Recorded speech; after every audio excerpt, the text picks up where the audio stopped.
Hey everyone, this is Kurt Frankham. Welcome to this Leading Saints live stream, as if it needs a name. So it is December 29th, 2023, and we're jumping into this live stream to record Leading Saints in 2024, or what is Leading Saints in 2024. And we are going to publish this via the podcast as well. Every year I record this type of an episode, sort of a state of the podcast, state of the organization type of content, right? So those that are listening live, I need to know, is this mic on? Can you hear me? I'm monitoring comments as we go. We're going to take some live questions as we do this. And I also have an outline that we'll run through. So those that are listening via YouTube, it would be great for you to maybe even just say where you're tuning in from. So Jared's in the house. He can hear me. Jared, you always got my back. I appreciate it. So I am going to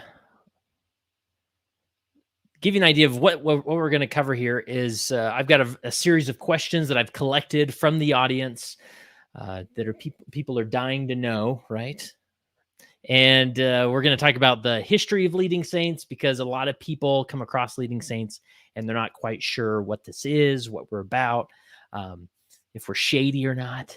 And so I'd love to just tell the story, because I get that question a lot. Like, how did Leading Saints start? Like, where did this come from for you? And I'm going to get into that, get the story. So we got people from Draper, Salt Lake, Rexburg, Falls Church. I think that's Virginia, right, Jeff? And Springville, Utah. So awesome. Great to have you here. And I hope you just put questions in there. I have Lillian, who many of you don't know. Lillian is the powerhouse behind Leading Saints. I can feel her rolling her eyes right now. But she is always behind the scenes helping me get the content to the finish line. And so when I record an episode, Lillian jumps in and takes it over. And I don't see it or deal with the episode until it publishes, and I maybe get a final review and whatnot. So that's that. So she is going to be monitoring the comments there. If you have a question, don't feel like you have to wait for the Q&A, or if you want me to answer it later, but you have to bow out of the live stream, you can put it in the comments, and Lillian's going to help me keep track of those questions, and then we can ask them. And I'm just looking for questions, anything from my perspective on different episodes, principles, things happening in the church, things happening with Leading Saints, the future of Leading Saints, the past of Leading Saints. I want to be as open and transparent as possible as we get into this. So should be fun. Oh, look, Lillian put a little eye roll emoji. Yep. That's the Lillian we know and love. All right, so let's gather around, find a place on the carpet here as if we're in a kindergarten class. I'm going to tell you a story of Leading Saints, and I've told it before. I'll tell it again, but it's important for people coming across Leading Saints, or maybe you've been listening to Leading Saints for a long time, and you're wondering when and where Leading Saints started. And this goes back really, I guess the beginning of Leading Saints really starts in 2005. Maybe 2004, 2005, where there's a few years after my mission, I moved into a student ward, as we called them. Today, we would call them a YSA ward. And in the student ward, this is student ward where I met my wife. So I'm so grateful I felt led to join that ward. I was living at home in West Valley City, and we attended this church. I attended this ward at the Salt Lake Community College Institute building. And it was a ginormous ward. I think it got split once when I was there. And I was called as the Elders Quorum president. Now, I had really no experience as a leader in the church. I mean, on my mission, I'd been a district leader through a couple companionships, but that was really it. And so here I am entering a new phase of my life where I've been asked to lead. And you know what? I want to do a good job. And in fact, I sort of assumed that everybody else sort of wasn't trying, right? That because they didn't really get results, right? I didn't see really an exceptional Elders Quorum function in the past, or a relief society, or even a ward per se. I mean, we did our thing and went about are going through the motions or whatnot. But I thought, they've called me, and boy, are they lucky, because I am really going to try. Boy, did I have a reality check coming my way. So I started in this role as an elders quorum president. I had well over 100 elders in my quorum, even though the doctrine covenant says you should only have 96 elders in a quorum. But nonetheless, this is what we were doing, and I made a lot of good decisions. I feel like I really took the time. I went through the printed ward directory where I could see faces, and I literally memorized every name of the elders in there, and it was so empowering, or I felt really confident as when elders in this huge quorum would approach me and I could address them by first name basis. So that was cool, right? Like, I did those little things that were good, but then I fell into a lot of the typical traps. I gave the phenomenal guilt trip lesson in elders quorum, and I really gave it to him, and I remember there was a member of the bishopric attending that lesson, and he stood up after and almost like just sort of applauded me and echoed my message. And wow, isn't this great that President Frankham is really encouraging us to do home teaching, right? And little as I know, I'm just completely shaming the group, and it was so typical. But I wanted to really make a difference, right? And so I remember I just poured myself into this calling, just burning the candle at both ends. I'd spend so much time in the clerk's office, because that's really the only place we didn't have these cool apps back then to update, home teaching and whatnot. So I was in the clerk's office a lot, and because I thought if I could just get the routes and the companionships right, suddenly this is going to make a difference, right? And so and we'd have so many new people moving in. It was a very student ward, very transient ward, making sure all the new people had companions, all the new people were assigned home teachers, and we were going to do this, right? And I remember printing out, you remember the white slips we'd pass out in elders quorum. I passed out all the white slips, and if they weren't there to get their home teaching assignment, I put them in an envelope, put a stamp on it, and mailed it to them, because they'd have no excuse, right? And so during this guilt trip lesson, I remember that I wrote on the board, I thought, it's important for every elder in that quorum to know where we stand with home teaching, like the percentage, right? And so I remember going to the board and I wrote 38%. And I'm just like, look at it. Hopefully this burns into your soul that we need to repent, right? 38%, not good enough. It needs to be high 90s. And then I went to work, right, doing all these things to make a difference. And I remember once that month ended, we got the reporting back. I went to look at the numbers, and I was so devastated when we dropped a percentage, 37%. Like, and so from that point on, I was in that role for about 9 months. I got engaged, obviously married, moved out of that ward. And I left that experience really discouraged, just thinking, what's the point? Like, what are we doing exactly? Like, I tried really hard, but I didn't move the needle. And, I put it in the back of my mind, didn't think about it. We moved into, I guess we were in a basement apartment for about a year. And then we bought a condo in South Salt Lake and moved into this ward. And I was called into the bishopric soon thereafter. And that was fun, just new experience, seeing the ward from a unique perspective. Served in the bishopric for a couple of years. And then that bishop got released. And I was called, I was also released from the bishopric and called as the high priest group leader, right? Back when that was a thing. So here I am, 26 years old, called as a high priest group leader. And I think, what's the point? Why am I going to pour myself into this calling when I tried before as an elders quorum president, and it just didn't make a difference. So what am I doing, right? And nonetheless, I just couldn't reconcile when going in. I'd walk into a bookstore and there'd be shelves full of life leadership, business leadership, family leadership. I mean, so much research about how to lead, but rarely was it ever being discussed. Like, these principles, rarely was it ever being discussed in the context of a church leadership experience. I mean, we have, this tradition of church leadership meetings and whatnot. But I mean, these are essentially, they're just another form of like a sacrament meeting where you hear somebody give a spiritual talk and maybe they'll mention leadership and throw a few guilt trips in there, right? But nobody's really talking about, how do you run a meeting? How do you mentor people? How do you motivate a group of individuals to do something that they don't want to do, but that the organization needs or that the community needs, right? So I thought, I'm no leadership guru, but maybe I could create a platform to bring the individual gurus or the research and have start a discussion about this. Now, this was 2010.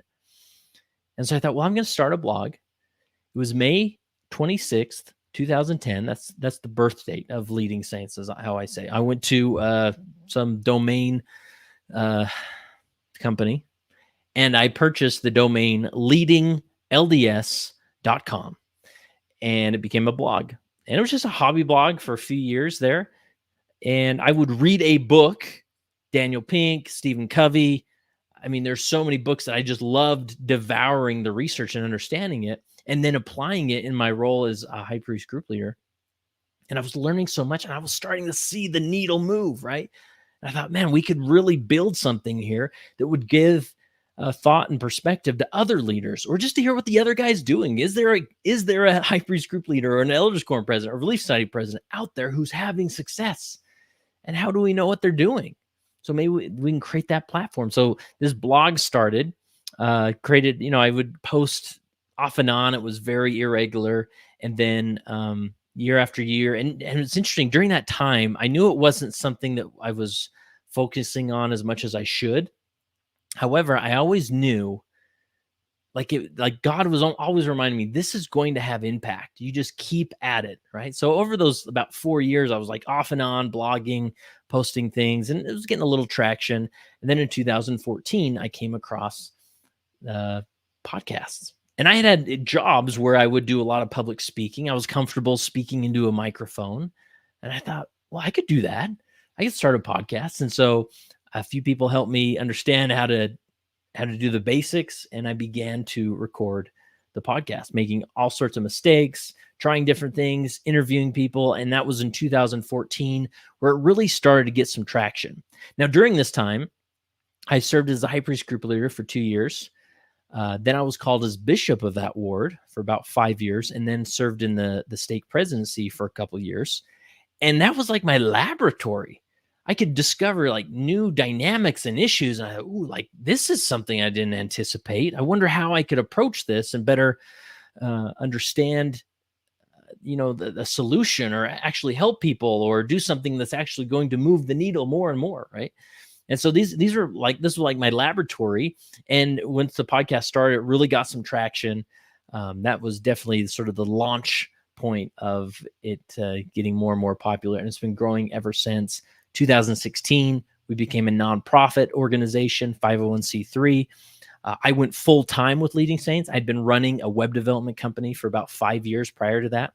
And Leading Saints was becoming so much more demanding of my time that the decision was made that I sold my shares to my business partner and went full time with Leading Saints. And I did a whole bunch of like side gigs. I just hustled outside of that, to everything from picking up dead bodies to running. I worked for a company that did teleprompter services. So I would like go to events or commercial shoots, and I'd run a teleprompter. I'd be behind stage at like huge MLM conventions running slides or things. So those are such years. I look back now and I thought, wow, I was really hustling. I didn't realize that I was just trying to survive, because I knew that I had such a passion in Leading Saints and what we could do with this, and seeing the growth and the feedback we were getting from people. It was awesome. So thankfully I don't have to do a lot of those side gigs anymore. And now it's thriving, and donations are coming in, and people are stepping up, large donors, and helping us accomplish projects, and keeping us funded, and helping us move towards the next phase of Leading Saints, which I'm going to get into. And so I think I hit all the points. That's the story of Leading Saints, the end. And they podcasted happily ever after until next year, when I'll give you, I'm sure, even a better update. So Very cool. So let's go through these things. I see some questions coming in. Again, feel free to post a question there. We'll make sure we come back to it and answer it, and that would be awesome. So here's a few things that a few questions that we'll get into. I'll jump down here. What to expect leading Saints in 2024? Obviously, we plan to continue to do the podcast. With every Wednesday we publish a How I Lead episode where we talk with everyday leaders. Every Saturday we publish more of like a topic focus or an expert focus. That's where I talk to the PhDs, the authors, the therapists, and we do a deep dive into a certain concept. Or if I interview like a 70, that's usually where those will happen. Those will be published. So the podcast is going to continue going. We're going to update the website. It's time for a refresh. I have a team working behind the scenes on that. So hopefully in the first quarter here, you'll see an update to the website. The Leading Saints community. This is so awesome. Let's see. Let me share my screen here. Share screen. Oh boy, where am I going here? Okay. I want to share a window, an entire screen. Here we are. So this is the community. If you're not in here, you should be. And I'm looking from just a random account of somebody, just so you don't get the admin focus of it. But so obviously here's the post I did about this live stream. But people are posting all sorts of great stuff on here. The other guy in the bishopric, where do we sacrifice but not obey? I start some discussions going. If you enjoy the Leading Saints newsletter, which is probably the second most popular thing that Leading Saints produces, you would love the Leading Saints community. So I encourage you to get in here and check out this discussion that's going on. Ward and stake mission plans, raising the child after a baby blessing and things. There's people are commenting, and but it's not being utilized enough, at least not as much as I would like to see. There's so much opportunity to get some discussion going, and you'll find a community of leaders here who maybe if you're wrestling with an issue, a leadership issue or a situation in your ward, you can even post anonymously and get the discussion going and get some ideas and thoughts and perspectives, see what the other guy's doing. So this is going to be a big part of Leading Saints in 2024 is being a part of the community. Here's a little Leading Saints hack. Okay. If you listen to the podcast and you go to the show notes, scroll down to the bottom, you will find all sorts of links to our more popular episodes, to resources like the community, to our top, our most downloaded and listened to episodes. So check out those. That's a maybe a good launching point if you really want to get into Leading Saints. Also, let me show this here on the on the website. If you scroll down here a little bit, the most popular podcast episodes.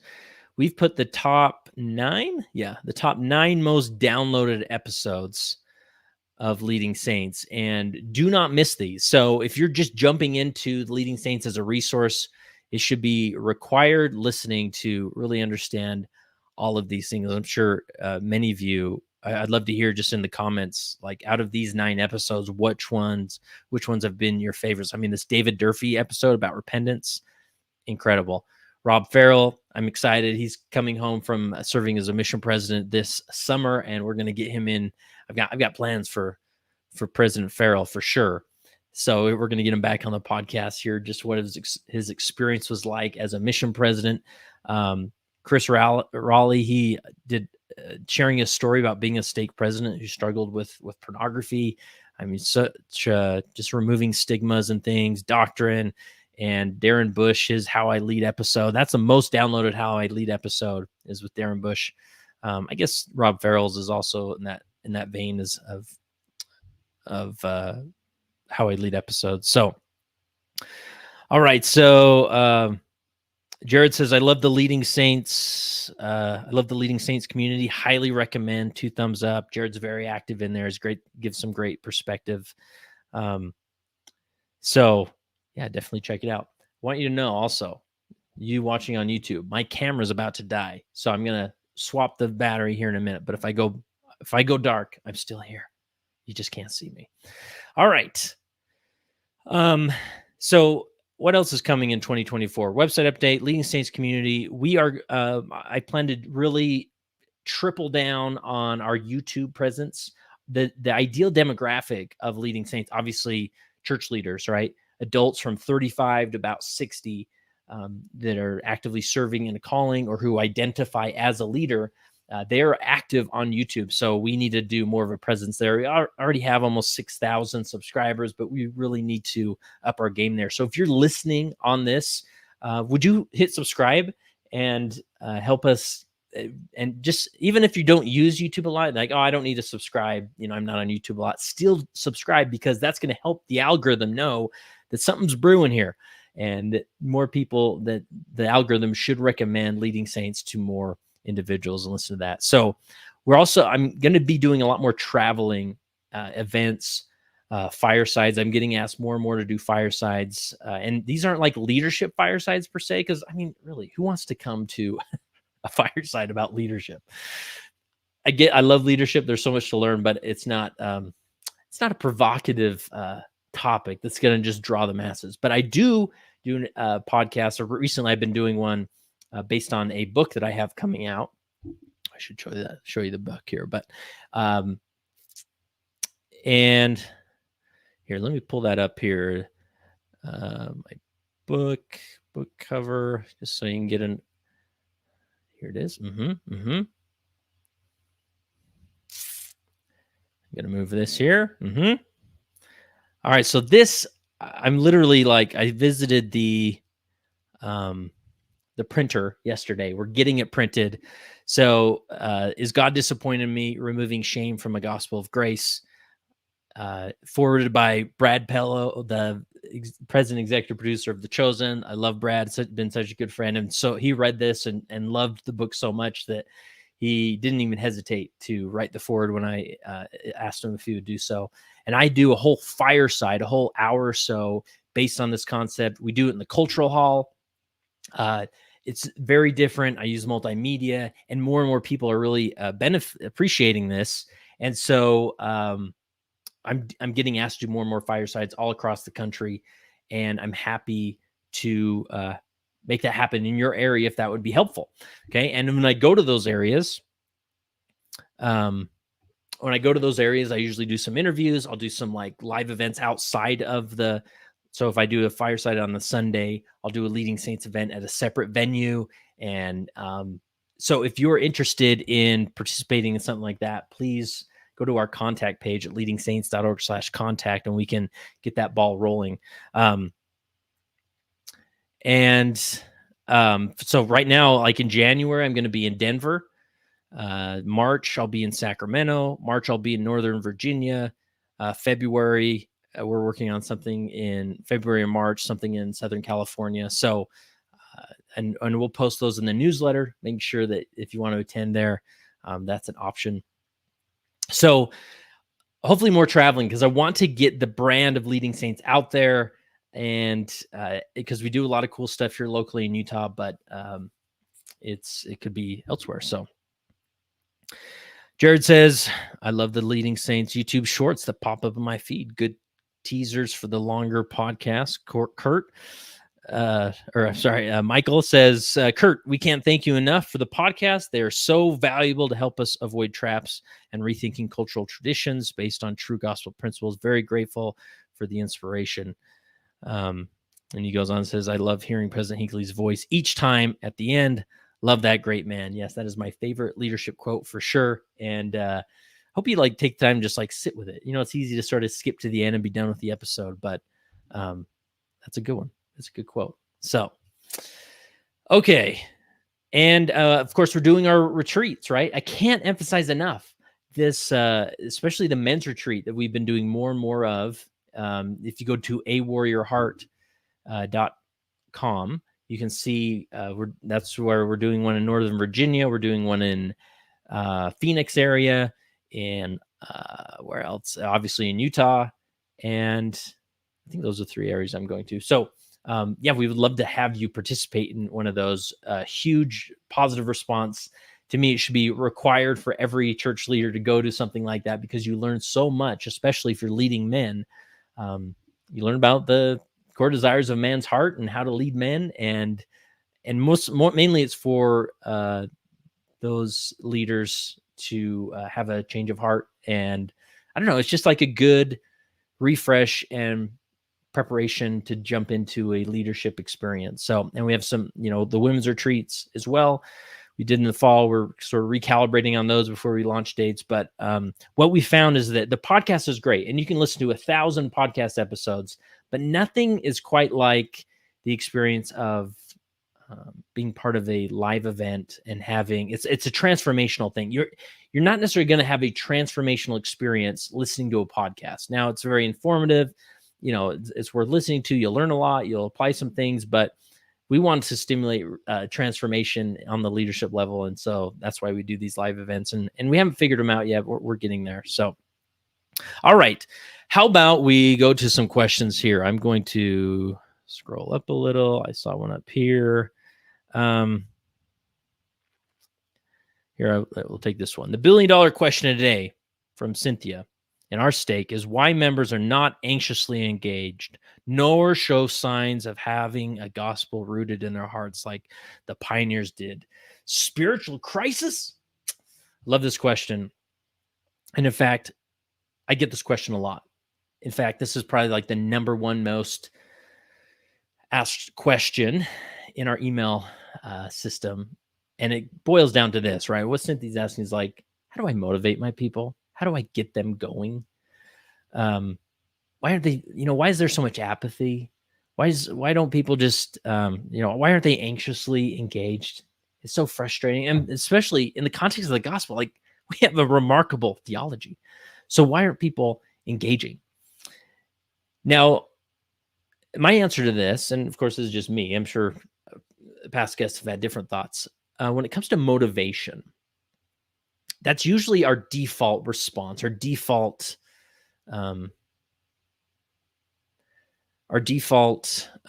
diagnosis, right? That the reason things aren't happening, like people are just not stepping up and doing it. But I always say never mistake an ability problem for a motivation problem. So often people aren't anxiously engaged. This is just one aspect. I'm going to give you another one as well. But one aspect is that you're mistaking a ability problem for a motivation problem. Many people don't really know, nor do they have the skill set of ministering. They don't know even how to text somebody. What do I say in the text? Like, am I bothering them too much? Like, when do I send the text? Like, okay, they just had a baby. Like, what do I do? Like, I guess I can make them a meal. And for some people, it's like, oh, that's easy. And usually it is, it's church leaders, right? Who where the skill set is so easy. This is a they do not sponsor this, but my favorite mint,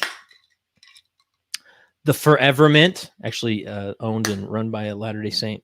These mints are the best. Anytime I speak, you put this mint in your mouth and it turns like into this gummy stuff. And you put it up against your tooth, and they have xylitol in it, so they don't decay your tooth. They actually are healthy for teeth.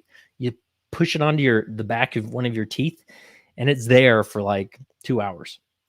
And so whenever I speak, it helps. I put one of these in my mouth. It helps keep my throat lubricated so that I don't start coughing, but like I just did. So we'll see how this works. But so anyways, it's the motivation thing. Like it's not a motivation problem. And maybe it is, okay? But maybe you regroup, gather your presidency, your council, whatever, and says, let's just assume it's an ability problem. Let's assume nobody knows how to do any of this. How would we approach the situation differently? Another thing is that never mistake a character problem for an ability problem or a motivation problem. Individuals need, in order to be anxiously engaged, there needs to be a transformation experience happening, right? For them to be mature enough to put off any other priority and focus on what we do in the kingdom of God. That takes a character development. That's much more difficult to stimulate than simply standing in front of a class and giving a guilt trip lesson, right? So going back to Cynthia's question, why members are not anxiously engaged, it feels like, and there is some things in 2023, 2024 that would result in this. People are busy. People have so many more demands, right? There's so many more distractions. I mean, reading the scriptures in the 1980s was a different experience than reading the scriptures in 2024, because there's so many others. I can get on my phone and I have a library of videos on a streaming service. I have books, I have my whole library a click away of just secular books that I could read, right? There's social media, right? And so it's not a motivation problem as much as an ability problem or a character problem. So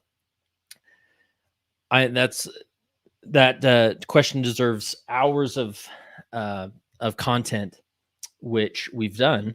And I would encourage you to go to the Motivating Saints virtual library, which is part of the Core Leader Library. Anybody can access it for free by going to leadingsaints.org/14, or we ask you to give a few dollars every month on a recurring basis or every year, and you'll have full access to all of that content. But if you haven't gone through the Motivating Saints library, and you have this question, that would be a good place to go. So, all right. Here's a response. Kimberly says to Cynthia, the word anxiously engaged can look like and be explained differently depending on the person, depending on stage of life and what is going on. Absolutely. And we just have to have grace for that, right?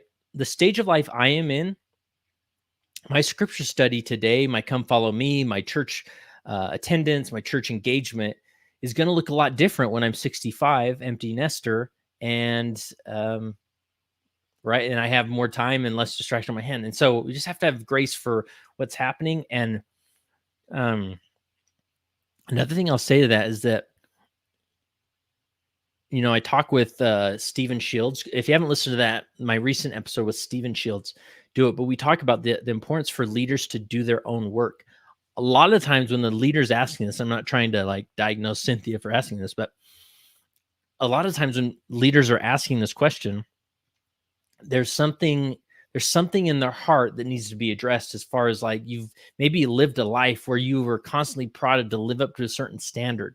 And now you're the Relief Society president and you're not hitting the standard because you have to deal with all these people who aren't hitting the standard. So you need them to hit the standards so you can hit the standards so you can feel good and accepted about yourself. And at the end of the day, whether it's Cynthia, whether it's Kimberly, whether it's whomever, you are accepted completely today, no matter what, even if you never changed again. And from that state, when you know you have a God that accepts you completely, there's nothing more you want to do than to keep his commandments, to be more anxiously engaged, right?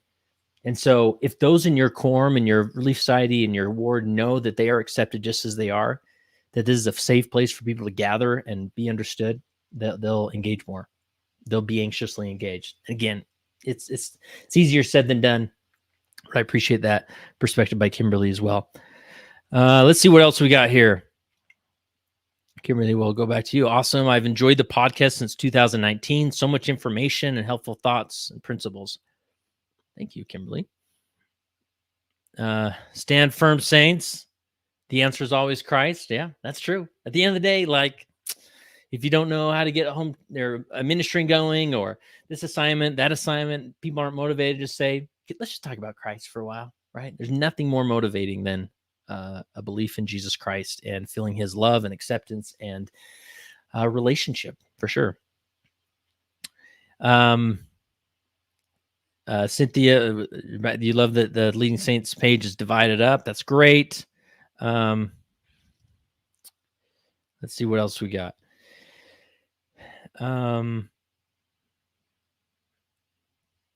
Here's a thought. In what I thought was a lame work training, I learned that you cannot motivate another person. They have to motivate themselves. All another person can do is create a self-motivating environment. And I think that's pretty on point, right? All you can do is accept that person for who they are right now. And that's what I discussed in that book, is this concept of expectation. We often turn to expectations to motivate people, to beat to beat them with, metaphorically speaking, be like, come on, prod them along down the path, right? All right. Let me go to a question I got earlier. Let's talk about here's a question. I'll read it. Do you know whether or not you and leading saints are on the radar, so to speak, at church headquarters? Ooh. And if you do know that senior church leaders is aware of the mission of leading saints, what kind of reaction has there been, whether good, bad, or indifferent? I would really be interested to know whether there's been any kind of move to shut you down. Perhaps saying that improving leadership skills amongst the local lay ministry is outside your stewardship. Or conversely, if there has been anyone who has reached out to you to share what you've learned so that improvements in training can be implemented in the church as a whole. Get this question a lot. What does the church think about you? What does President Nelson think about you? Well, I'll tell you what President Nelson thinks about me. He doesn't know me. I mean, he's my prophet and he loves me just like he loves all of us. But I doubt if you, let me swap my battery. Stand by.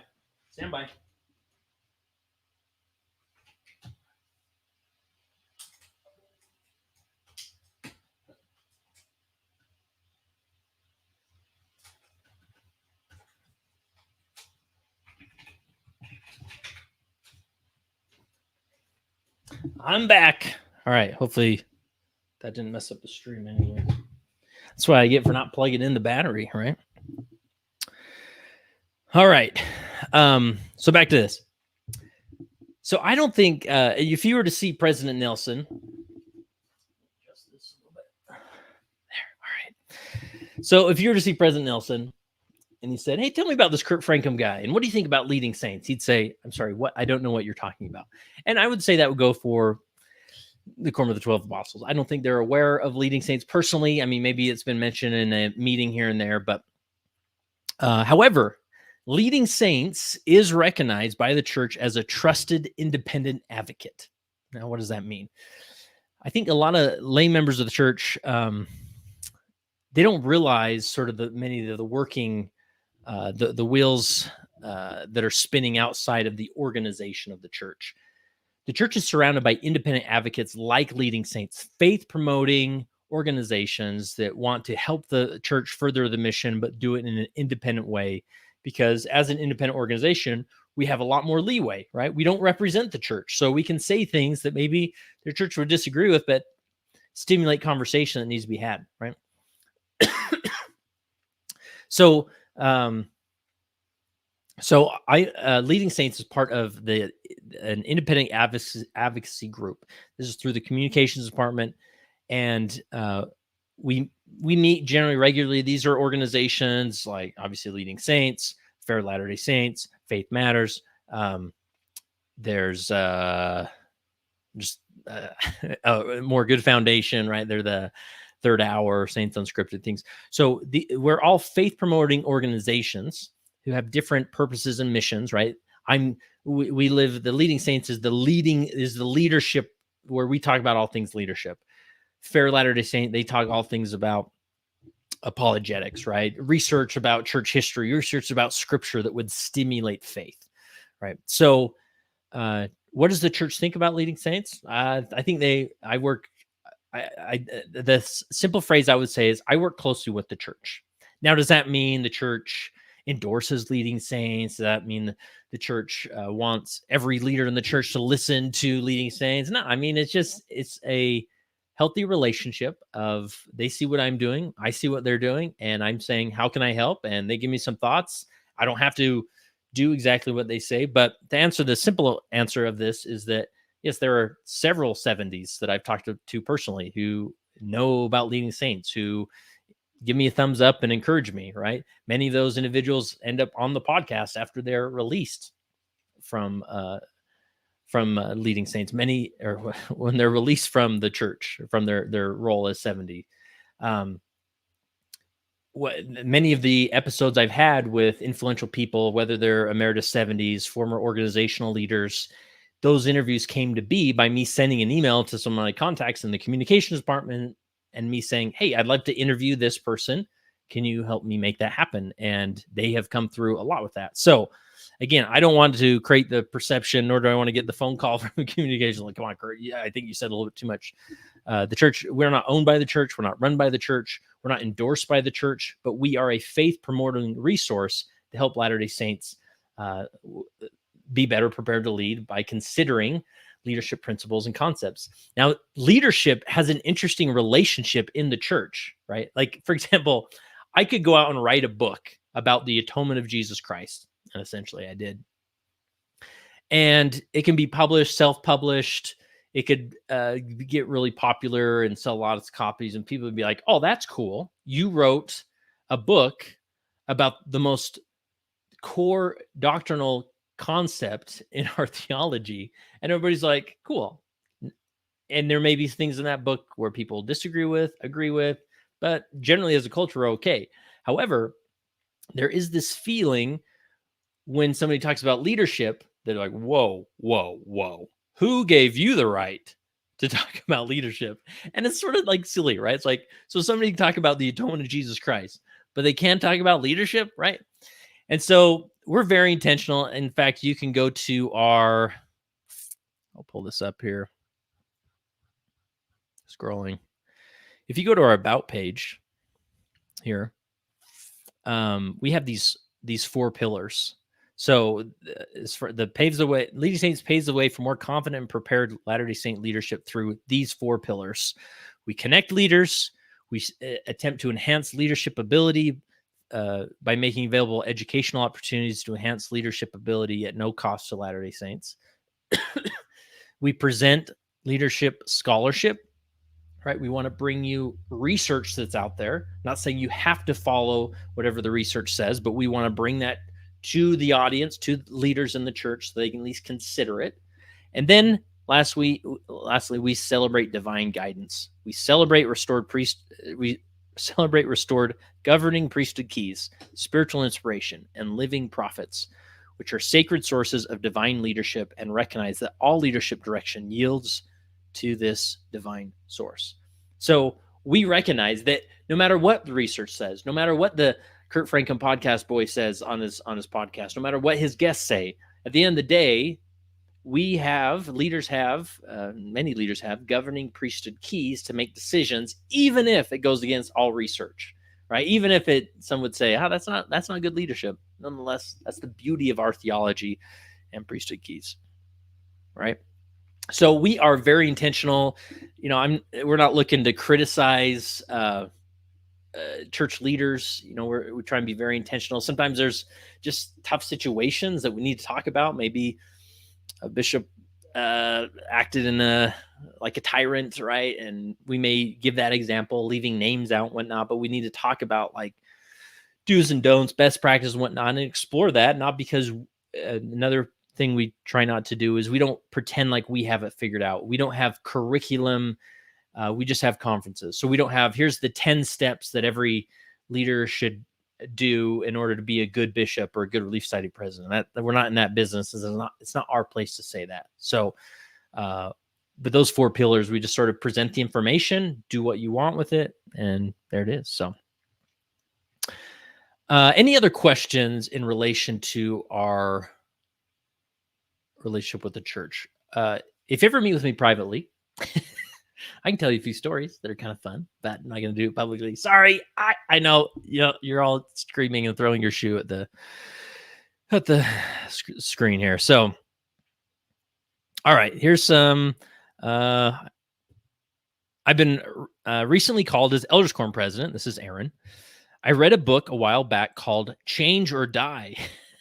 Wow. It talks about connection being the one factor that leads to lasting change, how to foster greater connection. Absolutely. Aaron gives us 2 cents. Always call every core member by name when interacting with them. Help foster connection. First name, preferably, from my perspective. All right. I think Aaron asked another question that I get a lot. Yeah, this one. What is the most practical leadership principle that you've learned that you wish church leaders would apply in their service? So I got this question quite a bit, and I quickly jotted down a few notes. Like if I was to talk to meet a brand new church leader in an elevator and he'd say, "Tell me, hurry, quick. What are the principles you've learned?" Right? Not that I'll tell these quick, but this is I quickly jotted down 5 principles.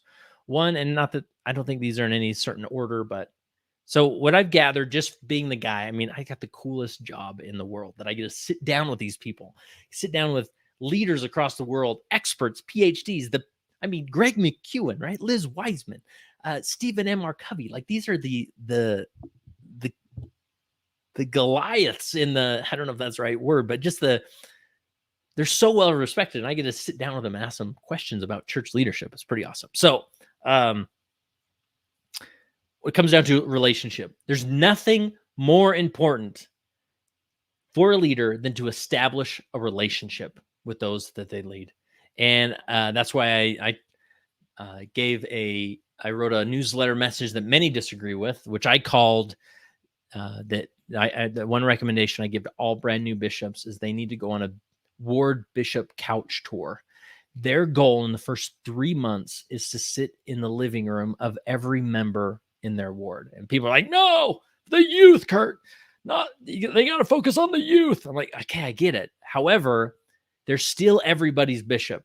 And when somebody has a personal interaction with their bishop in their home, that will transform how they see that leader. Even if he does the bishop couch tour and never then focuses on the youth the rest of his time, people will see the bishop on Sunday and be like, "You know what? That guy came to my house. He sat in my living room and asked me what I needed from him as a leader." You're establishing a relationship. And if you don't have a foundation of relationship, you will never influence anybody to be anxiously engaged, right? Going back to Cynthia's question. If you don't establish an effective relationship, you will never be able to motivate anybody or influence them to motivate themselves, right? One thing I did as a bishop, I remember walking in the clerk's office, opening the store, and there was like stacks and stacks of paper. What do you call it? Has the church logo, had my name as the bishop on the envelopes, right? And just these stacks of paper with the church logo and the ward name. And so I thought, I'm going to take these, and every day I'm going to write one letter to one member in my ward. And it took 5 to 10 minutes every day. And I'd write this letter out, and I'd put it in an old school envelope, put a stamp on it, and send it off. And there was what that did for people, so simple. But I remember individuals coming up to me saying, like, "I got your letter. I've read it several times. It just means so much that you take the time to send me a letter." Right. So again, I'm facilitating relationship. And then when it comes time for us to come together and motivate the group, they're more likely to respond to my request because they have a relationship with me. So that's number 1, relationship. Number 2, autonomy, facilitating autonomy, giving autonomy for the bishop, for the Relief Society president, whomever or we'll stick with the bishop, for the bishop to turn to the Relief Society president and say, "You do whatever you want. Like, I'm not going to micromanage you. I'm going to disagree with half the stuff you do, but you lean in and you do it." When you empower another leader as their leader with autonomy, you will transform a ward, right? If you have a anxiously engaged ward council, you will change a ward, the culture, everything, right? So going back to that question, I mean, this is the root of all questions. Like, how do I motivate people? To Cynthia's question, what autonomy could you give to people as the Relief Society president? I don't know if Cynthia's a Relief Society president. I'm just assuming so. As a Relief Society president, you give autonomy to those you lead. Don't dictate to them, "Here's your 5 families or your 5 ladies that you're going to minister to, and you're going to like it, and we're going to meet every week, and I'm going to, hold you to it that if you don't visit them or text them." But to sit with each individual and say, "What do you think? Like, how can you minister in this group? What could you do?" right? Like, and again, it always sounds easier on paper than it really is, but but giving autonomy is so empowering. And I did a whole series, right, an 8-part series about uh, stake presidencies. Man, if the stake president could just give autonomy to wards to just do what you want. We're not giving you stake programs. We're not giving you stake goals. Just what do you need from us? We're here to help you succeed through your own autonomy. I mean, there's so many gospel principles there. So that's number 2. So relationships, autonomy. Number 3, these may seem all over the place. One big thing I learned is the connection between trauma and sin. Oh man, as a leader, I remember being that bishop, and I one individual who was like my same age. We had very similar backgrounds, but for whatever reason, I was on one side of the bishop's desk as the bishop. He was on the other side of the bishop's desk as the sinner, right? And I used to sit there and think, what's so different about us? How did I land in this chair and he land in that chair? And at the end of the day, I realized that individuals have experienced certain levels of trauma. They have different DNA. They have different experiences. They have different, I don't know, their life is just different that led to this point that the reason they're sinning is a manifestation of all of those things. But as leaders, we approach sin as like, hey, dude, it's very behavioral focus. Just stop looking at the porn. I mean, that's what I do. I just don't look at porn. Have you thought about not looking at porn? Right. And they're looking at you like, are you kidding me? Like, you don't understand me. You don't understand why I do these things. And when you look into it, a lot of people who struggle with addiction, if not all of them, have a significant traumatizing event or events in their background. So it's not about the sin, it's about their history, about their background. That if you can address that, suddenly the sin diminishes and goes away. And so that's a big thing that I keep coming back to, that, man, if I could do the bishop thing over again, I would see sin so much differently. Again, the sin will corrupt you. Sin is evil. Sin will rot you from the core out. But there's a reason why people turn to sin and why they don't turn to Jesus. And our role as leaders is help reconcile that through resources of therapy, through resources of the gospel, through resources of grace. So that's the third thing. Revelation, autonomy, trauma, and sin. Fourth one, revelation isn't what you think it is. I see so many leaders get caught up in this this trap of like waiting for like the scroll of heaven to drop through the ceiling and like tell them what to do and who to call where and whatever. And one of my favorite leadership scriptures, 128 verse, Doctrine and Covenants 128 verse 9. It may seem to some to be a very bold doctrine. I love it how it starts at the very bold doctrine. And I don't know the rest of the verse, but I memorized it once. That this is a bold doctrine, that revelation is a two-way street. It can start in heaven and come down to the leader, which is cool. I've experienced that. I'm like, wow, like I can almost feel that revelation enter my brain.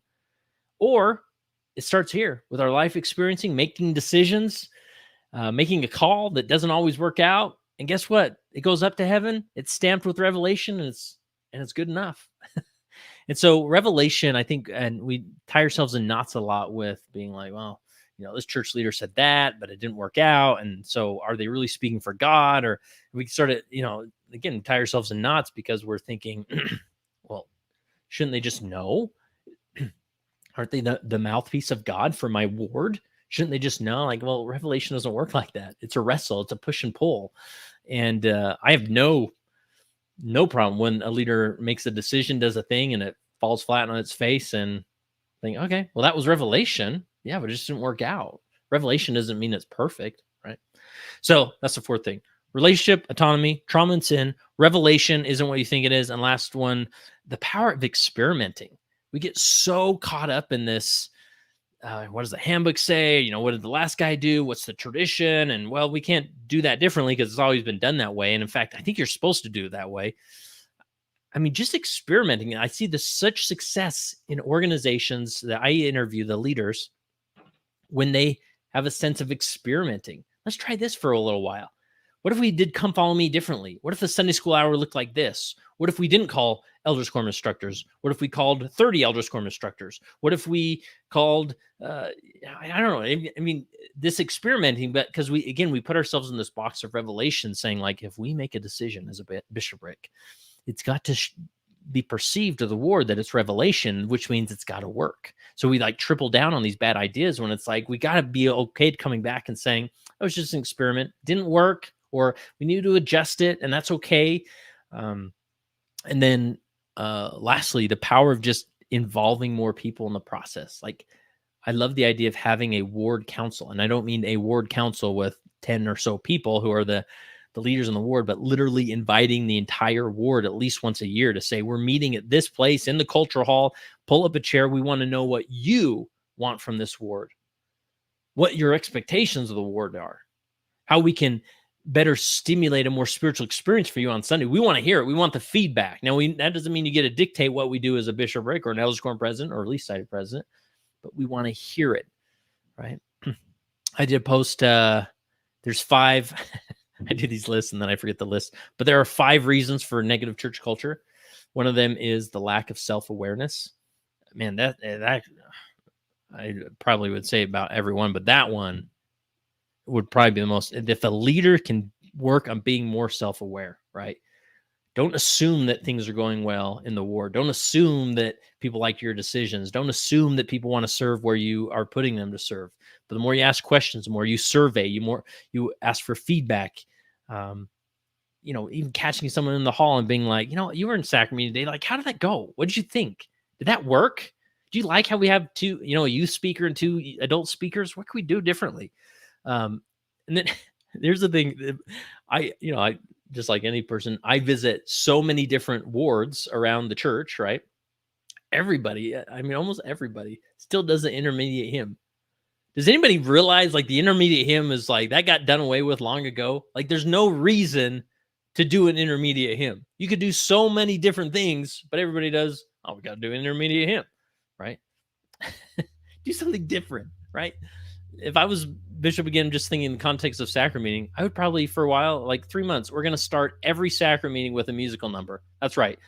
Church is at 9. Someone's going to start singing at 9 o'clock from the lectern. And how did that work? Did that work? Okay. People hated it. People loved it. Let's keep doing it. Right. Or I don't know, like there's just try different things, experiment. And that's why, I harp on this in the newsletter. God gave you priesthood keys, right? Or you're acting under priesthood keys. Somebody has the keys. These are keys or permission to govern the church in your area. So govern it. Put the key in the engine, turn it, and experiment. Try some things. We too often hold on to too closely the handbook. And that may seem like a controversial phrase, and I don't want to. This is hearsay. But what surprised me most about working with the church and talking with specific individuals who work inside the church is I've heard more often than not the frustration that church organizations feel that leaders are so hyper focused on the handbook and they're not trying to, the local adaptation concept is not being implemented. Run with it. And if someone doesn't like it, they will let you know. Hey, Bishop, why are you doing that? Why? Well, tell me about it. Hey, give me 3 months. Let's just see how it goes. Like having that tough conversation between a bishop and a stake president is worth it. Right. So those are the 5 things. Let's go back to the comments here. Yes. Lillian's going to have some editing to do here. Like this part, edit this part out, Lillian. All right. Aaron. Oh, wait, that's one I just did. All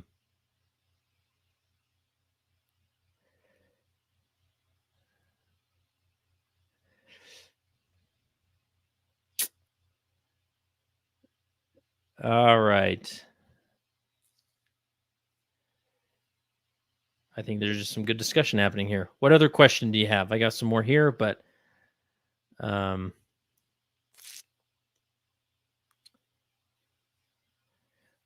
Robert says, I love this experimentation mode. We do have primary kids praying and speaking in sacrament meeting right now. Awesome. Love it. Live life in beta. Man, if I was to get a tattoo. Um, the church wants the local leaders to have more autonomy, but the local leaders are afraid to. Yeah. It's easier to just be told what to do, right? Absolutely. All right. What other questions do I have here on my list? And feel free to put some in the chat. I'll do my best to monitor them. Oh, let's see. Okay, we're good. All right, another question. How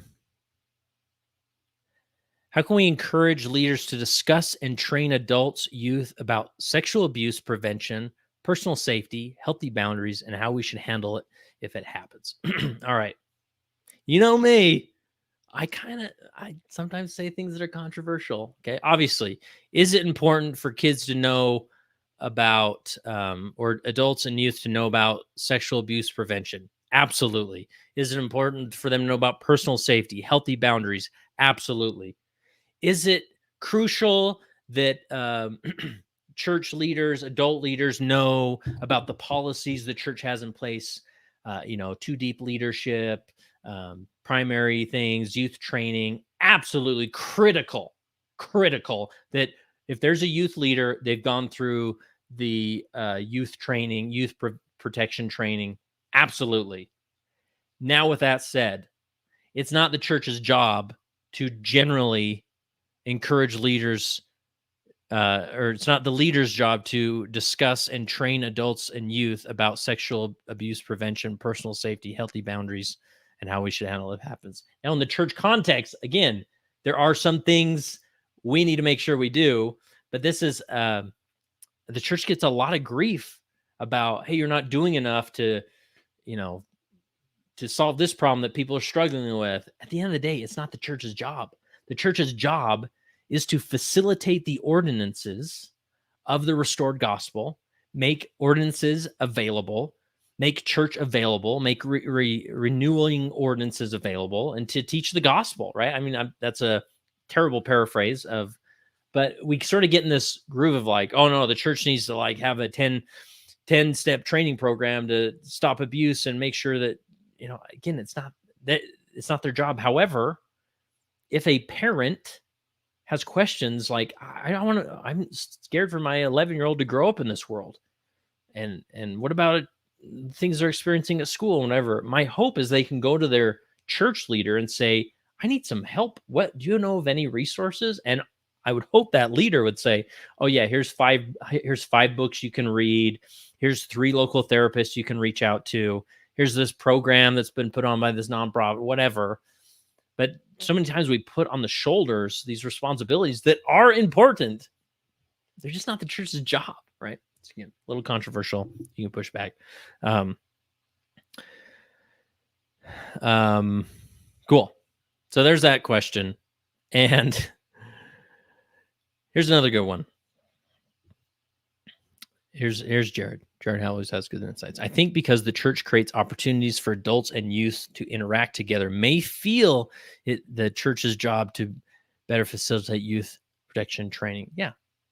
I mean, to a point, the church has a responsibility to provide youth protection training in the context of how do we protect youth in the church context, right? Too deep leadership, don't, be alone with the youth or whatever. Like, yeah, those things are good, but to have this, like, to be the one-stop shop for all things, that's, not that. Oh, thanks. Not controversial at all. I appreciate that. Not everybody's going to agree with you. So, okay, here's another good question. I understand Leading Saints is more than a podcast, but with so many Latter-day Saint podcasts out there that say they are trying to help people's faith, do you think these podcasts has overall helped strengthen members' faith? Doesn't have to be yes or no. In which way yes and which way no? And how do you think Leading Saints has done overall? What do you wish you could do more or different? So yeah, here's the thing is that I think at the end of the day, and again, nobody from the church has told me this per se, but the feeling I get sometimes is that just like any organization, we sometimes want to go back to the 1980s and 1990s, right? Of being like, we could just control the message then, right? And now they're getting, that's the issue a lot of people have is you didn't tell me this in the 80s and 90s. Well, I mean, every organization didn't say things in the 80s and 90s because you could control a message. And I'm a marketing guy, okay? Like from a PR perspective, every organization does that. And I'm okay with that. And I get that it caused hurt and whatnot, and you wish you had more information. I know that some people struggle with that. But I do feel like sometimes our culture, the church, however you want to frame it, sort of wishes some of these podcasts would go away, or like this isn't a faith promoting podcast. This podcast is causing people to leave the church. Yeah, maybe. But I think the more discussion people can have, the better, right? And that's our goal with Leading Saints. One of our big goals is that we want leaders to wrestle with some of these concepts so that they're better prepared. I remember being a bishop and on a Tuesday night, just having a list of like 4 names on my calendar. I had no clue what they wanted to talk about. They walked in there with an issue, a concern, a problem. They laid it on my desk and they wanted me to talk about it in a hopeful, encouraging way. And I didn't even know what was there. So my hope is that whatever a leader faces, my hope is Leading Saints is a place that we can have the discussion, get the wheels turning, help individuals think through, ask some tough questions so that when that happens, when they're faced with things in life, they're better prepared. And I would say that for many podcasts. There's some podcasts that I would say I probably wouldn't listen to that. There's many I monitor them, mainly all of them, as much as I can, just see what people are putting out there. But oftentimes I wouldn't, or I would say, you can listen to that, but I don't think it's faith promoting, which is fine. But just so you know, right? But nonetheless, I think where these online platforms, whether they're podcasts, Instagram accounts, we need more of it. I mean, especially faith promoting ones. If you feel a desire to step onto that field and create content, I encourage you to do it, because the algorithms and the nature of man leads to the cynical opinions, and so we need responses to those. We need to show that the gospel actually works for a lot of people. This is a healthy framework in life that stimulates faith, stimulates surrender, stimulates repentance, and leads people to Jesus, which is a healing mechanism to survive mortality and to progress in a healthy way. Like, that message needs to be shouted. I get that there's stories and there's things that maybe that doesn't work out like that, but generally speaking, it is a very healthy life structure to engage in if you want a life that's generally joyful, a life that allows you to reconcile really difficult things, really difficult happenstance.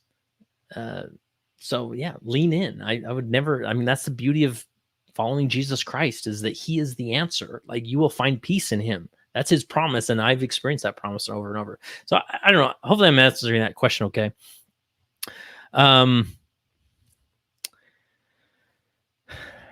Here's do you think, Cynthia's really bringing some good ones here. Do you think members realize there is a spiritual battle out there with real bad spirits? It's an interesting question. I would say that is part of Satan's tactics, is to make people okay with life being hard, where they don't realize they're being spiritually assaulted. Like, there is, the term in the broader Christian community they use as spiritual warfare.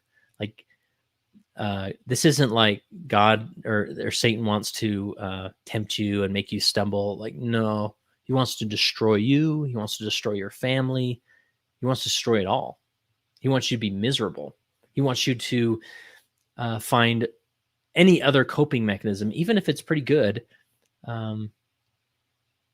that's not Jesus Christ. Like, he wants to destroy you. And so, yeah, that I would say, generally speaking, leaders would be benefited. They would be blessing their ward by bringing a very strong, direct message about sin, that it will destroy you, right? And we love all. We accept everybody where they are, and they can sin the rest of their life, and they're welcome here. But when push comes to shove and they're really struggling with life and they turn to you and say, I just can't figure this out. It's okay to say sin will destroy you.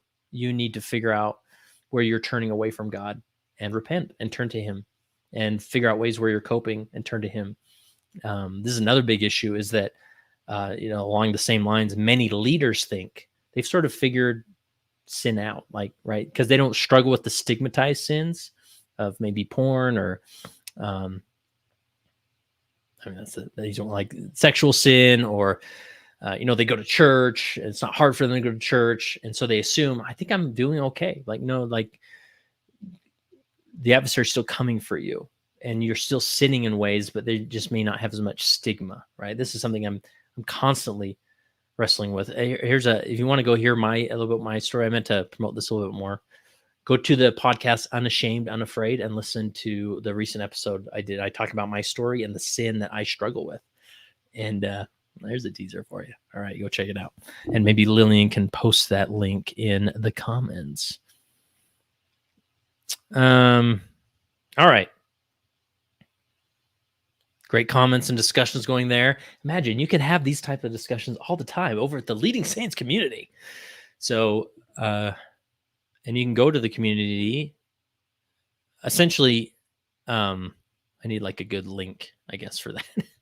But if you go to leadingsaints.org/14, you'll end up there. Okay. I'll just keep going. If people don't like it, that's fine. I wonder even, it shows I have 54 people. Oh, look at that. It's like I'm standing in front of a room of 54 people. Cute little Sunday school class here. All right. Of course, others will watch later. How can I be involved in Leading Saints?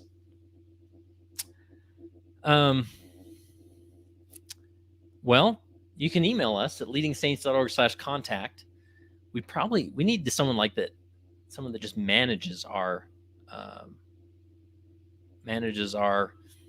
volunteers, because there's a lot of people that want to volunteer, and sometimes I'm just so busy and I give them tasks, and so but email us and give us what you're good at. Can you do admin? Can you work on project management? And I'm sure there's a place we can find for you there. All right. Keep the discussion going in the comments. If you ask a question, maybe put a Q at the beginning, just so I know you're asking a question of me rather than just responding to somebody else. That would help. And man, we're going to do more of these live streams. I got it all coordinated, and we're going to do a deep dive. I'm going to have guests like Jared and Robert. Come on, guys. You'll help me out. You always have great opinions. And we'll just have live streams and talk about specific concepts. How do you deal with people who talk too much in meetings? They seem to have an opinion on everything and share it regardless. If it's relevant, regardless if it's relevant to the discussion. Some people would say something but can't do. Some people would say something but can't due to the other person who are constantly talking and effectively taking over the meeting. People don't have hours to sit in meetings having to listen to these people. We all been there. Am I right? We pray for you. So meetings, again, we have a whole virtual library, Meetings with Saints. So worth it. It was launched March 2020. If you'll remember March 2020, something happened that was very distracting. And so very few people saw this virtual conference that is now a virtual library. But such good interviews about how to run meetings. This is my thoughts to it. It really comes down to the person presiding over the meeting. He's got to shut that down. And if I was in your shoes, I would, and I've done this. I did this with the stake president I served with. I scheduled a personal meeting with him, and I just said, I want you to know I really struggle with this specific meeting, and this is why. And I went through it.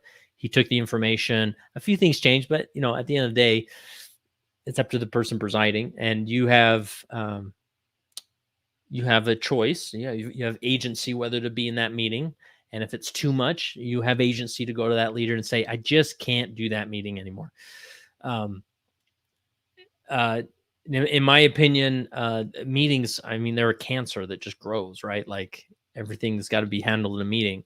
By the time I was done being bishop, I had the last few years of being bishop. We met as a bishopric for 30 minutes once a week. That's it, right? Because we use things like Asana, a project management tool, to get discussion going and making sure that we know who's bringing brownies to the barbecue, type of thing, right?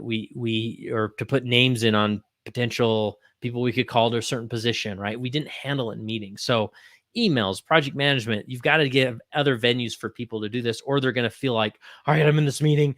I have this thing I want to talk about. I've got to talk, right? And then people roll their eyes and think, why are you doing it in here? So if I were in your position, I would have that meeting with that leader and say, I really struggle with meetings. Let me tell you why. This is just feedback.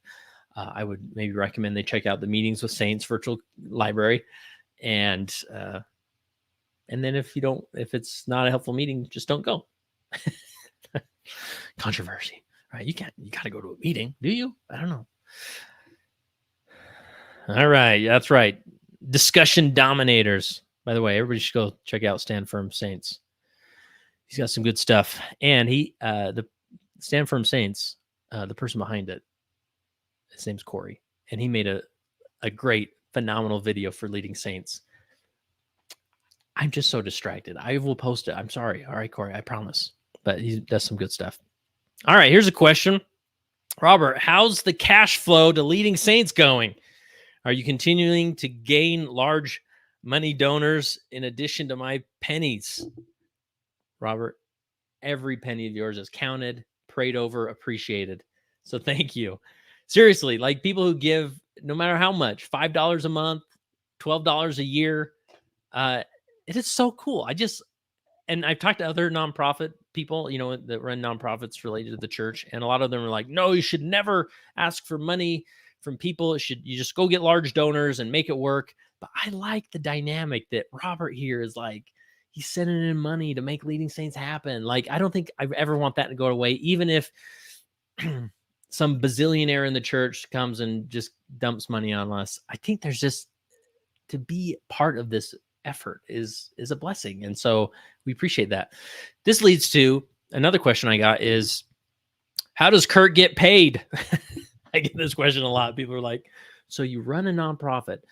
Imagine it's a little awkward. I just moved into a ward in American Fork, and people naturally like, oh, what's your name? Where are you from? What do you do for work? And I'm like, well, I'm a podcaster. I produce a podcast. And they're like, oh, what is it? Like, well, Leading Saints. We talk about church leadership, and it's a nonprofit. And they think, nonprofit. So that means you don't earn any profit, and that means you don't get paid. So how do you live? Right? No, that is not what a nonprofit is. Nonprofit is just a tax status. Anyways, I digress. So how do I get paid?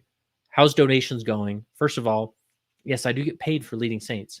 A nonprofit 501c3 is governed by a board of directors. We have a board of directors, and they are essentially, their role is to be completely responsible for any fiduciary responsibility, right? Any finances. So they vote and determine what my salary is. And I, as the person receiving the money, I'm not allowed to vote because I just put it all in my account, right? No. But they vote and determine my salary. So I get a salary. This is my job, right? So I get a living wage, and I'm essentially a contractor to Leading Saints, and they pay me and to do what I do. So that's how I get paid. Now we bring in donations, one through the core leader effort, which Robert is a core leader, and so we would ask all of you to give something, like even if it's $1 a month. I just want all of you who've benefited at any level to give something to Leading Saints. It doesn't have to be a lot, or you might think, oh, that won't make a difference. The difference it makes is that it mentally commits you to this movement, to this effort, and you'll feel part of it. And that's very satisfying to lay your head on the pillow at night, realizing that you're making a difference by giving something. Right. So we have the people that are subscribing donors. That's a good chunk. When we do virtual conferences, we're able to fundraise quite a bit there. And then we have large donors who write very generous donations. Now, is it enough? No. At the end of the day, we cannot go on forever as we are now. We need to, and somebody else asked this question. Stand by. As a nonprofit, how would you use a big donation? So if a billionaire came and said, you get all the money you need, what do you want to do? We need to hire 3 people at least to get things going.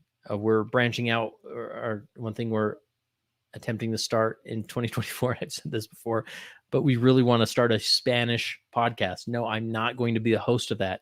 Do I speak Spanish? Well, yeah, like a 2-year-old speaks Spanish. But to find a native speaker to do that would be like their part-time job to produce content for Leading Saints, right? So there's so much more we can do to create.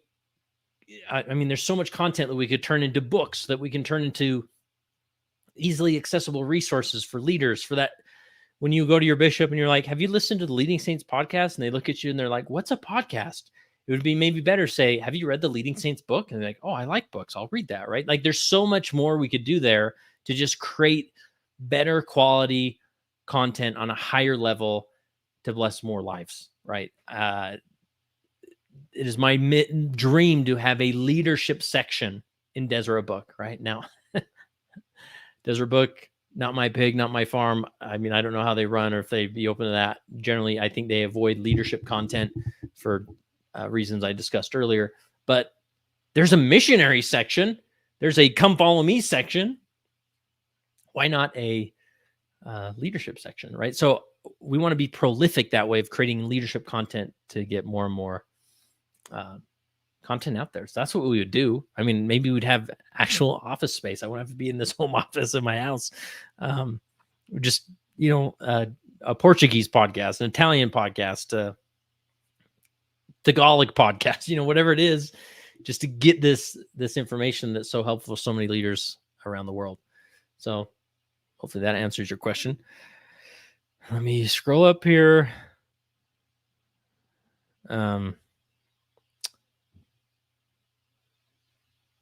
So the cash flow is good.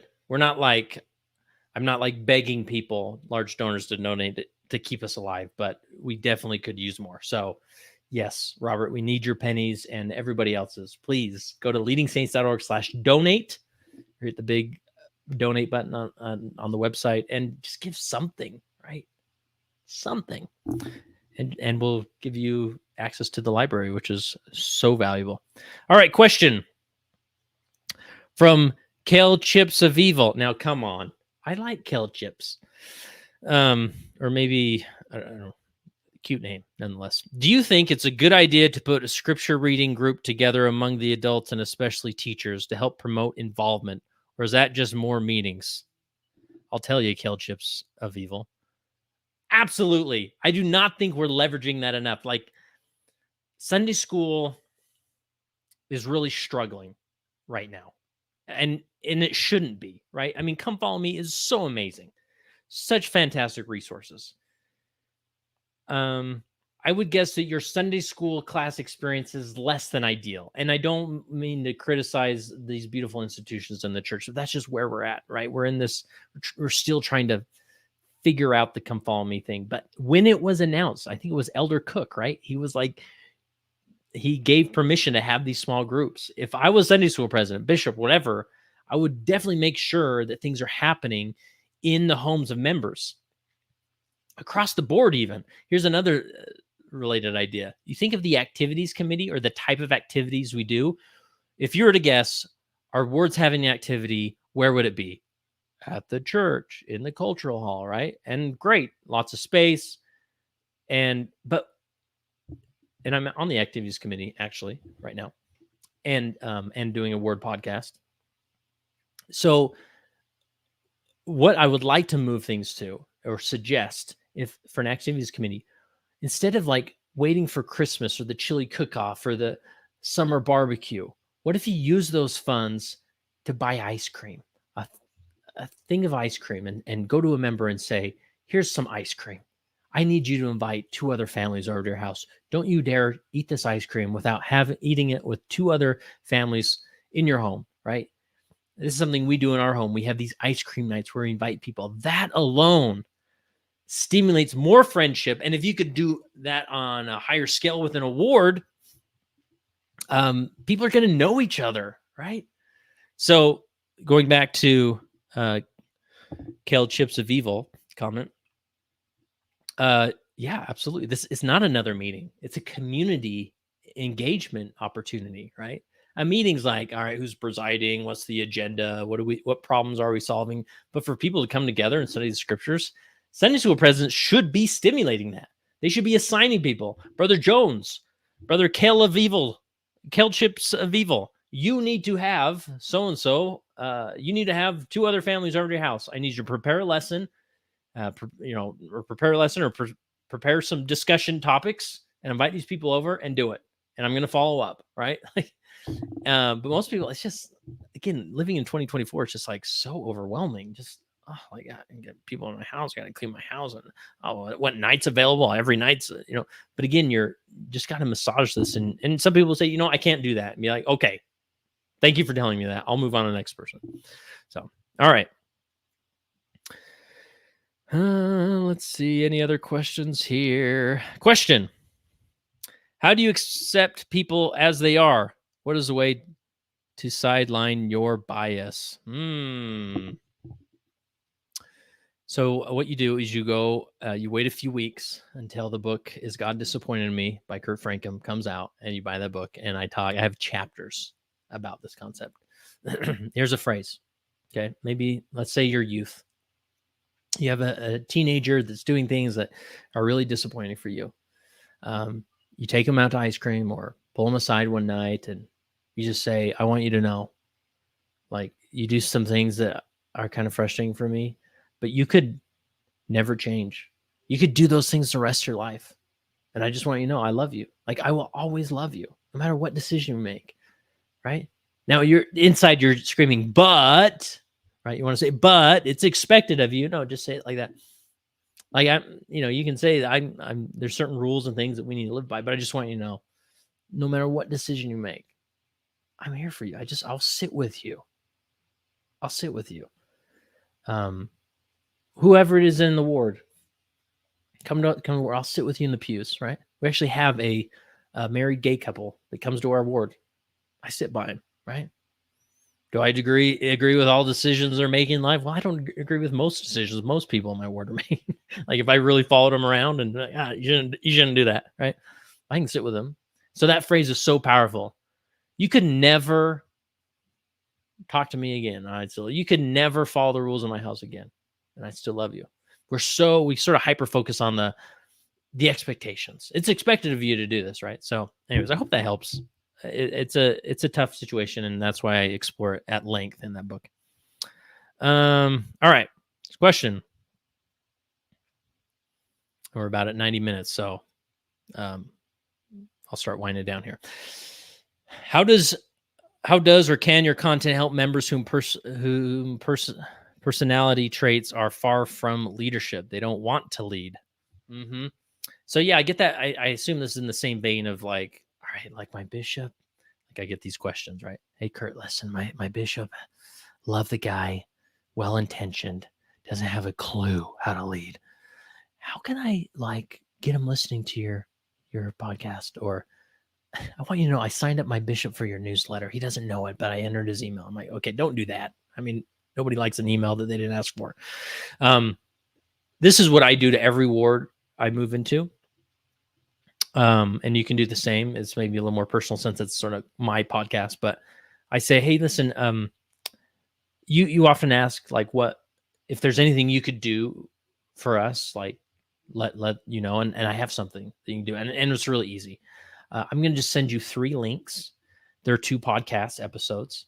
It's about church leadership, and you can subscribe if you want. You don't have to, but what would mean a lot for me is for you to listen to these 3 episodes. Would you be willing to do that? Like, I get you can't listen to 10, but I'm just asking for 3. And I mean, I do that, and it means so much when they listen. And obviously it's work that I obviously am personally connected to, but so just ask them to just take a bite. Because the big problem Leading Saints faces is that people don't know they need it until they try it. And so if we can get them to try it, usually they're like, oh, or usually it's an ability problem, right? I don't even know how to subscribe to a podcast. Many leaders would say that. Can I show you? Like, I'll show you. You got an Apple? Oh, great. We'll go to Apple Podcasts and, we search this. Now you hit subscribe, and now it's going to like notify you when a new episode comes out, and maybe you'll listen to it. Just check out the title and maybe listen to it. But if you could listen to these 3 episodes, that would mean a lot for me. And could we talk about that after? Right. So just an idea. Here we go.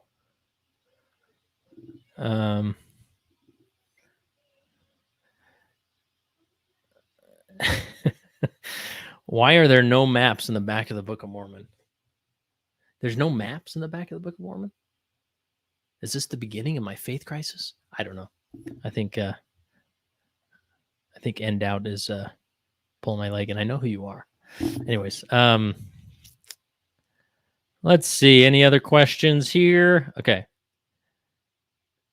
Do you have content to support and inspire ways to share the Finding Strength in the Lord program? Okay, I'm going to get very vulnerable here. I have no idea what Finding Strength in the Lord program is. Did I miss something? Am I not paying attention in church? Help me out.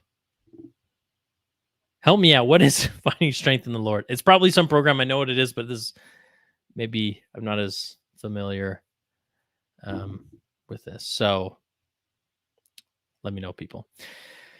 Okay, here's a quick one. Outside of Leading Saints, what is your favorite podcast to listen to? I came up with 4.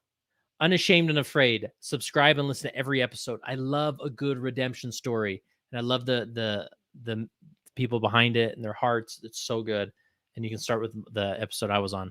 Number 2, I love the Culture Hall podcast. Richie's a good friend of mine. We talk several times a week. And This Week in Mormons, I actually personally own that podcast. I acquired it. Long story, but hey, listen to it. And I'm actually on this weekend's episode. And for the Art of Manliness podcast, love the work of Brett McKay. He's been a former guest of Leading Saints. I've tried to get him back on the podcast, but he won't agree to it because he's so good at saying no to things.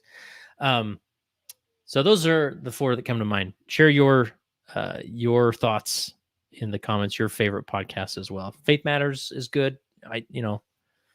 They definitely talk about really tough issues that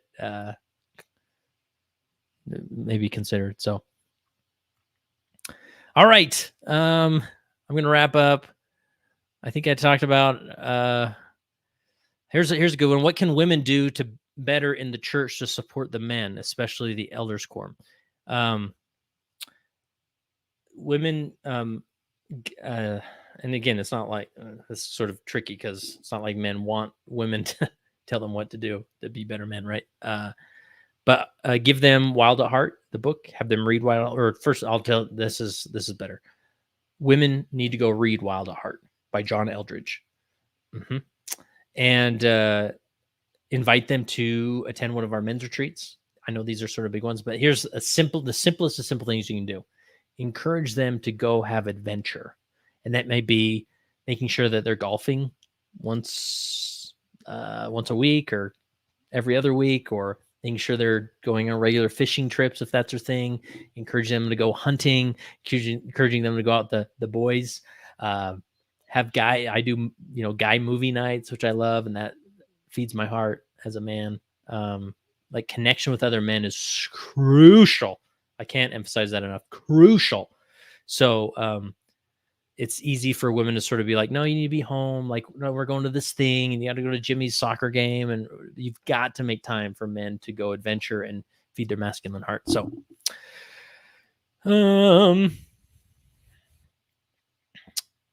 Chris Clark says, Kurt, that's a good question in regards with having persons involved with Sunday school. This is a big question, but how can we as a ward or branch help out members? I just do it, right? Like, Chris, you need to, in 2 weeks, all right, you got to report back, invite 2 families over and discuss, come follow me. Like, you just start somewhere. And as by the end of it, they're going to be like, wow, that was like really good. And be like, hey, I just want to invite you guys. This is what I did. I just invited 2 people over. Will you invite 2 people over to your home in a couple of weeks? Or, right? Like, is that what you're getting at? Anyway, so you just got to do it. You got, like, regardless of your calling, You don't need to be like, well, how can I convince the Sunday school president to do this? Or how can I convince the bishop? Just do it, right? Like, I have zero authority in my elders quorum, but every week or every other week, I invite a group of men over to my house and we watch a movie or we just chat or, we just went and saw Boys in the Boat. Phenomenal movie. Highly recommend it, right? Like, just do it. Nike. Okay. Thanks for the great live stream, Kurt. Always good and engaging content to explore and discuss. Yes, we'll do more of these. I'll hopefully do on like a weekly thing. I'd be interested in, like, when do you want to see live streams? Evenings, Saturday mornings, lunchtimes? Be interesting to know. Obviously, there's no perfect time, but man, we've gone on. I don't even know how I'm going to format this for the podcast, but that's Lillian's problem. I'm kidding, Lillian. I'll give you some suggestions. We'll probably do like the first 30 minutes or so, maybe after the Leading Saints story, and then we'll, as one episode, then we'll follow this up. So that's me thinking out loud, and that's that. So, but here's the thing.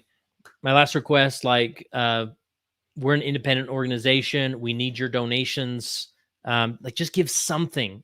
Even if anybody, probably, unless you're in the slums of India or something, you can give something. $1 a month. Come on, you can do that, right? I just want to give something, not only to help us keep funded and keep it going, and this information, if I can show larger donors, like, look at the support we have from individuals around the world giving something, they're more of like, maybe I should donate tens of hundreds of thousands of dollars to your organization. So help us out that way. Just give something, get into the content, get into the community, and help us reach more leaders. I should go through and read these stories of leaders. Oh man, it is so touching to hear the impact we're having. You guys, this is, I need to do better at like articulating the impact. Like, leaders, like stake presidents, mission presidents, elders quorum presidents, relief society presidents, executive secretaries in other countries. Like, I get the emails saying, this episode helped me so much and we're doing things differently.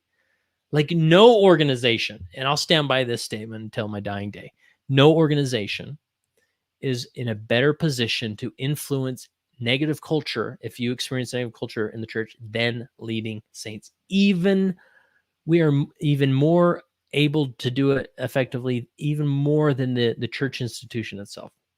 All right, mic drop, take it or leave it, but that's the truth. We have such an opportunity to create influence here, and we need your help to do it. So make it happen. All right, guys. And Lawrence, do me a favor and Google Finding Strength in the Lord. I love your insights and any ideas. You got that. We'll create some content around it. Yeah, there it is. Okay. Keep the comments going. I think they keep going even when I'm off, because you can leave a comment, right? So there it is. Let's use an old school phrase from Leading Saints, right? Thanks for tuning in. Be a leader, not a calling.